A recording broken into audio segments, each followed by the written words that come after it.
What's up everybody, welcome back to a brand new video on Lexalexus. Today we are covering my review for match day 18 of the championship.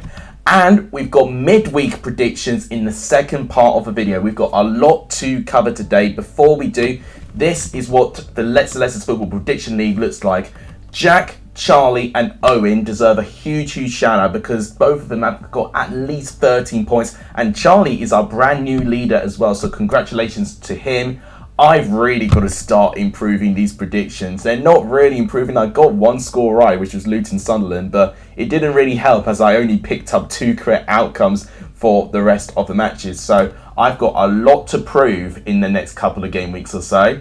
If you guys like what we see, please keep the video like, it just tremendously helps. Please do hit that subscribe button if you've not done so, it really helps the channel. And please also share the channel as well. All of those things really do help as we're trying to push for 2,000 subscribers. But without any further ado, let's go through what we saw in this weekend's championship games.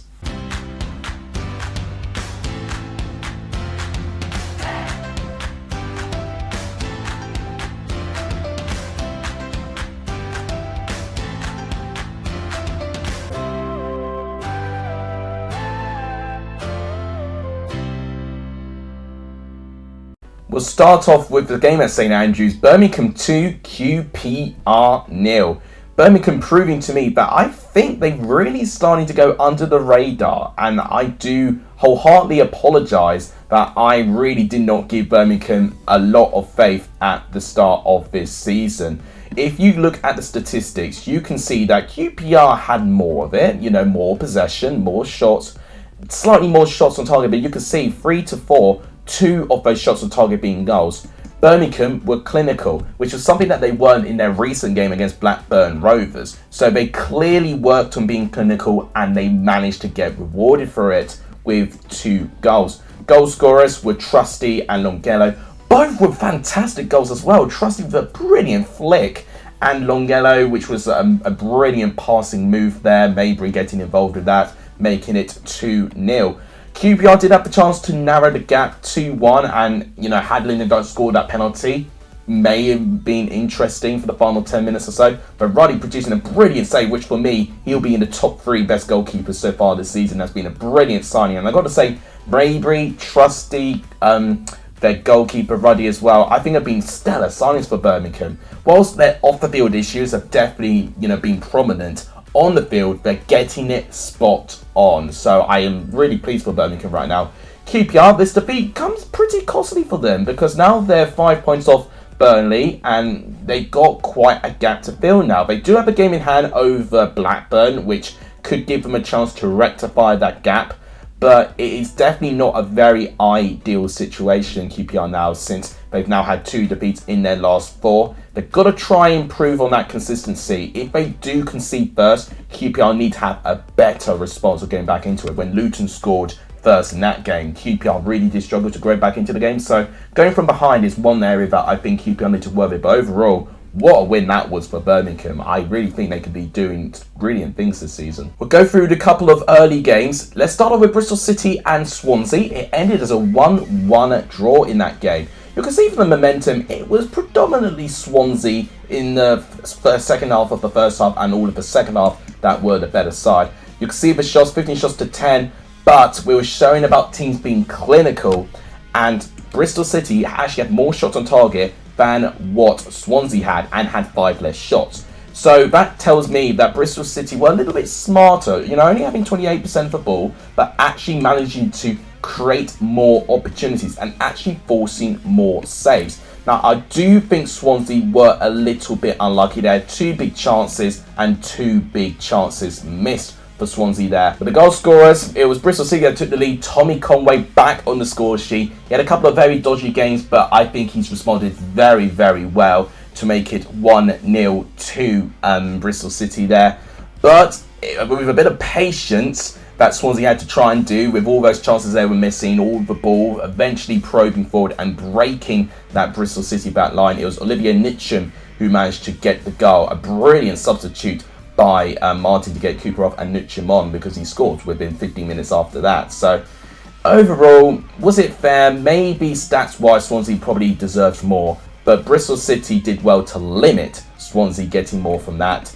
Swansea staying in the top 6, Bristol City within mid-table, and honestly, I do think both need to work on some areas, especially for Bristol City. I think with the squad that they have, they really need to try and produce more consistent results in this. Now to talk about how not to start being your first game as a new manager, and that is Carlos Corberan with West Brom. As West Brom now find themselves sitting rock bottom of the Championship with only 2 wins in their opening 17 games, with a 3-point gap forming from safety as well. So things are getting really concerning for this West Brom side. They made a Sheffield United side who have not won in their last 6-7 games. They've now made them play with confidence. They've now picked up a very crucial 2-0 away victory with 29 points now on the table for them. In terms of the goal scorers, they were from Ilman Ndiaye and McBurney. 2 rather well-worked goals as well. Brilliant teamwork, brilliant build-up in the build-up for both goals actually. So some 2 brilliant goals, but you can see with your attack momentum there, it looked like that West Brom were the more likely team to score. 15 shots to 11, 5 shots on target to 2. So stats-wise, it tells you that West Brom should get more, but there's a real concern of their poor defensive record this season especially. And if they're having these chances and not taking them, it also gives me a greater concern that they've lost confidence trying to go forward and score goals. They really, for me, need to really give it together and pull it together in the next couple of games, because Carlos Corberan, he'll be dismissed before he can even have his own office equipment at this rate, because that's a really poor result to start managing a new club. The Sheffield United, a very crucial win, a bit of a sigh of relief on their part. But on 29 points, they've now closed the gap on QPR very nicely for them. If they go through a small run together, I can see Sheffield United still being relatively competitive within that top 2 promotion position. We've made it to the 3 o'clock games. Let's now talk about Burnley and Reading as they played out a 2-1 home victory. What a win that was for Burnley, by the way. They are unbeaten in their last 14 to 15 games. They're on 35 points now, Burnley, with a 2-point gap from Blackburn and a 5-point gap from the top 6. Yes, QPR, Sheffield United both have games in hand, but looking at this form there with 4 wins, in their last 5 games, it's looking like that Burnley are going to be a very difficult team to stop. Reading actually played all right, to be honest. I know by the attack momentum, it looks like that Burnley played with a bit more.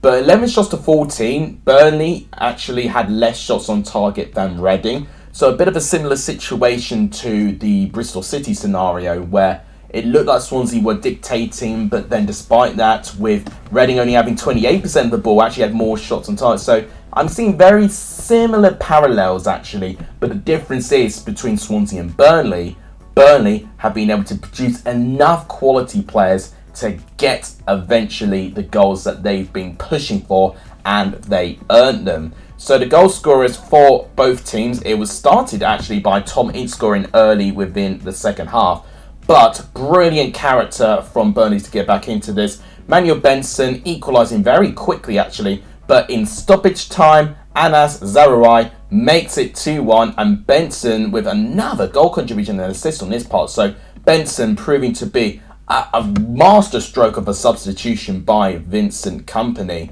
So overall, I think Kompany's definitely playing his cards right. Reading, I thought played all right. Their form is looking a little bit of a concern with 1 win in the last 5. But I think with the leverage that they've already picked up based on their brilliant start to the season, I think it's going to have to take an almighty collapse to see Reading in potential danger, because honestly, they've given themselves such a good amount of breathing space. It's now just going to be see if they can test their nerve with tough periods coming around with the World Cup coming up to see if Reading can continue to march on this season. Cardiff returned to winning ways, beating Rotherham by 1-0. What does that win do for Cardiff? Well, it lifts them up quite a fair bit.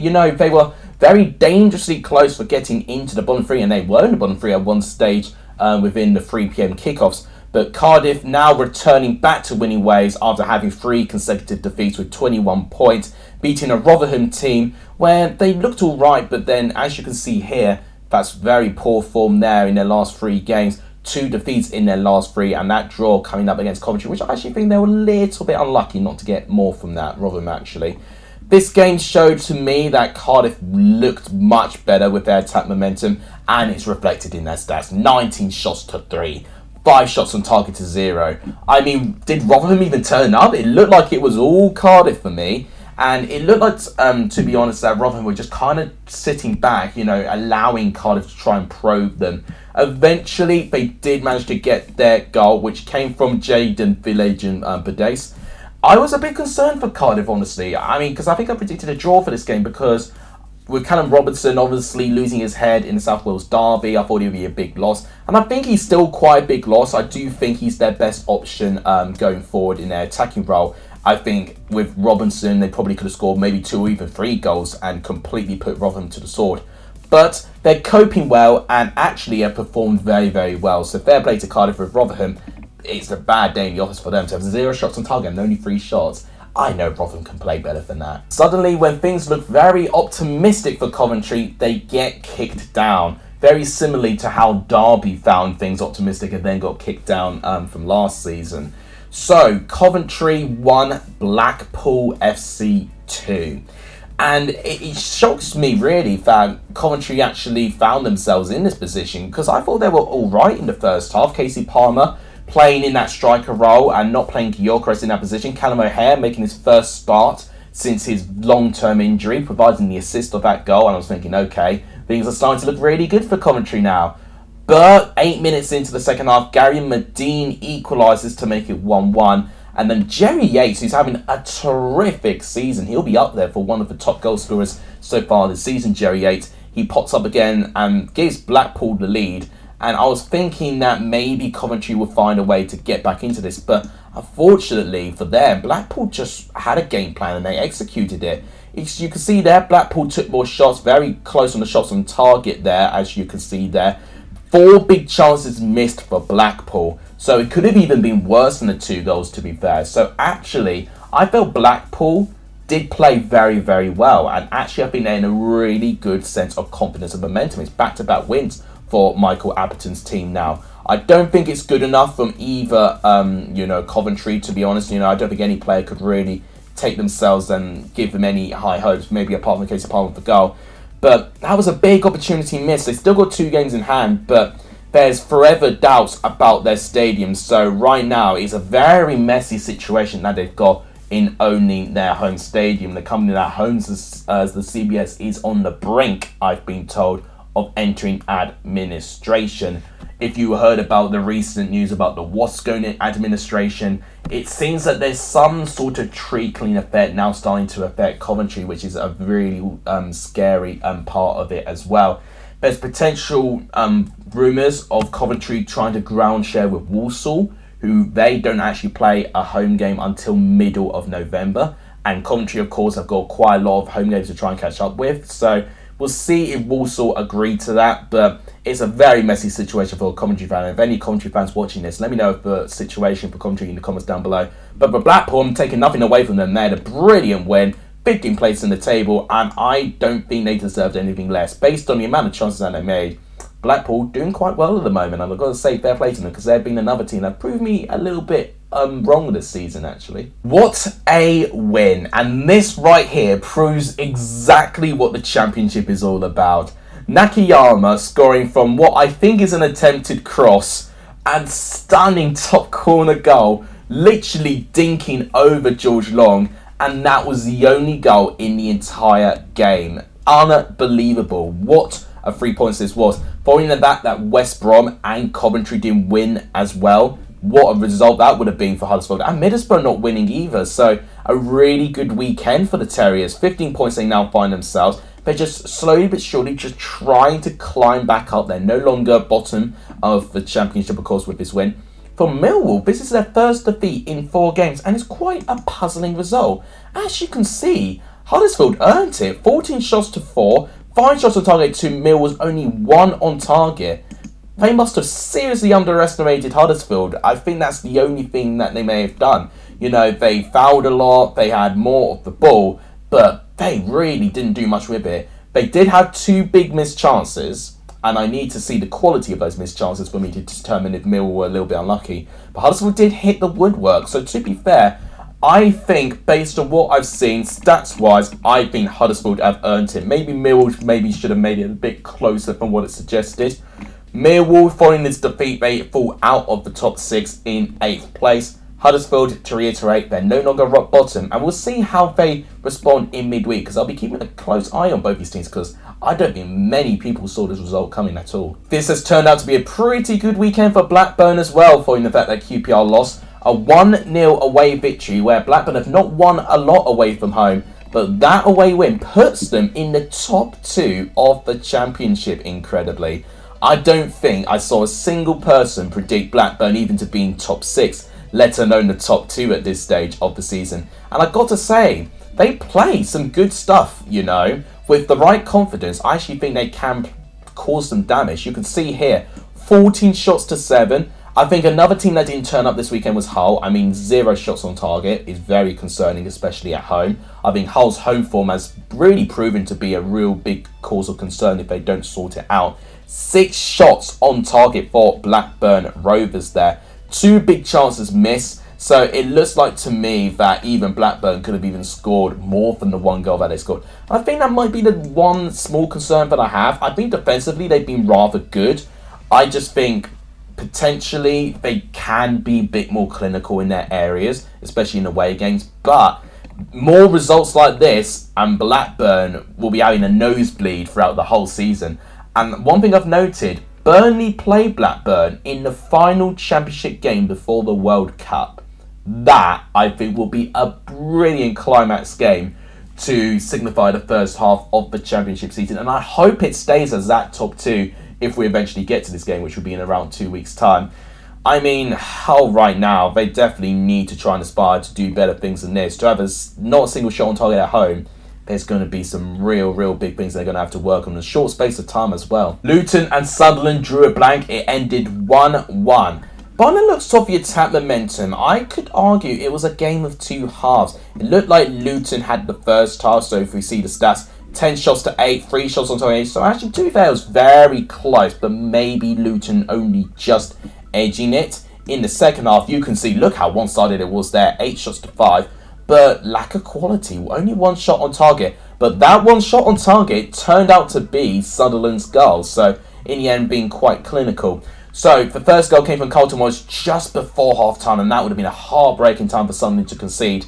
But to be fair, we had a lot of changes, as you can see, from both sides, just kind of shaking things up. Elliot Embleton was the goal scorer coming off the bench, replacing Pritchard to make it 1-1. Jack Clark with the assist, where he started in that game as a striker. So a bit similar with Casey Palmer with Coventry. A bit of a bizarre choice for a striker, but it goes to show how both have been really limited with their striker options in their just trying to keep up with the huge amount of games that we've got. For Luton, it's a draw that it's just like a draw for them that puts them in 9th place at the moment. And I don't think they were bad. I just definitely think Luton should have tried to kill the game off. And I think, in general, that is what Luton have struggled with the most, killing games off when they've led. I think they have dropped a couple of points from winning positions. So they do need to work on that. But I do think Luton, they've got a really good player on their hands with Carlton Morris this season. He's looking very hungry for goals. He's right up there alongside Jerry Yates for top goal scorer as well. So I think he will definitely be very crucial to keep fit and to keep him confident as well.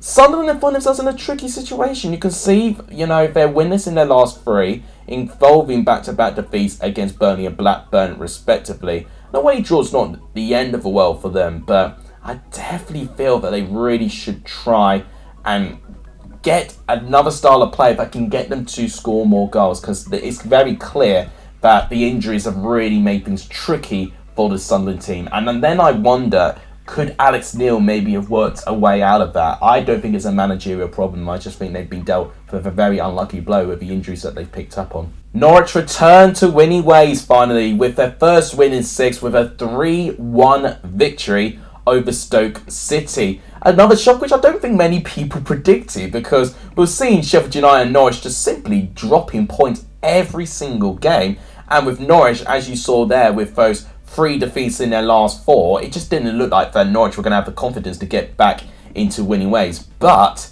what a moment this was for them there. I mean, brilliant goals, especially one of Aaron Ramsey's goals, where We had a delicious 1-2 pass build-up from Timo Pukki and Aaron Ramsey. Just those sorts of build-up to the goals are so satisfying when they execute them to perfection there. Aaron Ramsey proving to have a brilliant season. He scored the first 2 there. Gabriel Sara took the game away from Stoke, making it 3-0. Nick Powell got a late consolation, but what does that do for Stoke? It really doesn't put him in a great position as well. Like 19 points, 3 defeats in a row. And Stoke, it's just really sad to see Stoke in this position, to be honest. It just feels like at this moment, it just doesn't even matter who they get. They just feel like that they're constantly going to be in a constant decline. And right now, I don't know if it's a mentality thing or a squad thing. Right now, something really needs to turn around quickly because Stoke shouldn't be anywhere near this position. Norwich will be happy about their 5th place. They've got to try and respond in midweek. We'll see if both teams can get a pretty good result because I think both teams have got a pretty winnable game coming up. We talked about a worst start to your debut as a manager, but step forward Michael Carrick because he also has an awful start as his first game as manager, as Middlesbrough are subject to a 2-1 away defeat against Preston North End. And this was a Preston side where, as you can see, their form has not particularly been that good leading up to that. It would have only been 1 win in their last 5 games. But Preston do manage to turn things around. It was Middlesbrough that took the lead. You know, the first goal in the Michael Carrick era came to Chuba Akpom, a player that's been very hit and miss for a lot of Middlesbrough fans, but for what I've heard throughout the whole season and when he was there last. Emil Reece-Jacobson, however, scored a brilliant strike. I saw the goal and it was absolutely splendid. A peach of a strike to make it 1-1. Liam Lindsay with the assist. And then for the second half, it did seem like a pretty poor game. If you see the stats, I mean, look at that. Middlesbrough only scored with their 1 shot on target. They didn't have a single shot on target after that goal. And that concerns me. I was hoping that Middlesbrough leading would have been completely trying to take the game by the scruff of the neck and to completely pepper Preston. But it turns out that they did not. They had less of the ball. Preston even had more shots. And this is a Preston side who were the lowest scorers of the league. They do turn it around very, very well. Jordan Story, the centre-half, getting the very late goal to make it 2-1. And that win for Preston returns them into the top 10. As you can see, they're 10th place now with 25 points. Middlesbrough, they're very lucky in a way that Coventry didn't win their game, because had they, lost ground on that, they would have been in the bottom 3. Midweek, once again, I'll be keeping my eye on both these teams, because another result that I clearly got wrong. I thought there was going to be a managerial bounce, but we'll see. Middlesbrough will be able to follow that up and potentially do Carrick proud, but if not, then I definitely feel that Carrick's just walking into a really, really bad situation. But I think the fans, to be fair to him, are kind of letting him off. I think it's just going to be too impossible for him to turn things around in such a short space of time. The final game to go over is Wigan and Watford. It's ended as a 1-0 away win for Watford. Not much happened that I can note down. João Pedro scoring a very late goal. If you could see from the stats, it looked very one-sided. But look at the poor quality with chances created. Only 2 shots on target for Watford, only 1 for Wigan. So it wasn't really the best of games to be watching. But you can see with your total amount of shots, I think Watford did ask more questions. I did think they did look the better side.